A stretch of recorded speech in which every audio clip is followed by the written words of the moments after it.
কি রে ভাই, ছোটবেলা থেকে একসাথে খেলাধুলা করতাম। তোকে ভাই, তুই যে বিয়ে করলি আমাকে তো একবার জানালি না। তো যাই হোক, তোর বাড়ি এসেছি, তুই একটু মিষ্টি তো খাওয়াতে, তুই একটু মিষ্টি বাদ দে, একটু চা তো খাওয়াতে পারতিস। চা খাবি? হ্যাঁ, এই ব্যাপার। এ বউ, চাটা নিয়ে আয় তো।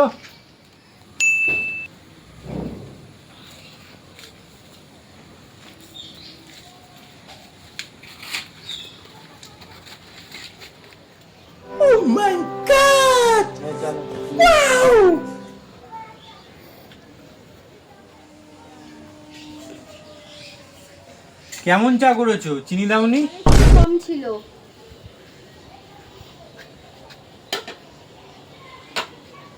দাঁড়া ভাই, তোকে চা খাওয়াচ্ছি। ঠিক আছে ভাই। ভাই, বউকে তো ভালো শাসনে রেখেছিস ভাই। ওরকম রাখতে হয়, বুঝলি? সেরকম একটা নেই, বলছে কোনো রকম বলার ধরা খায়। ওখানেই কাজ চা খাবি?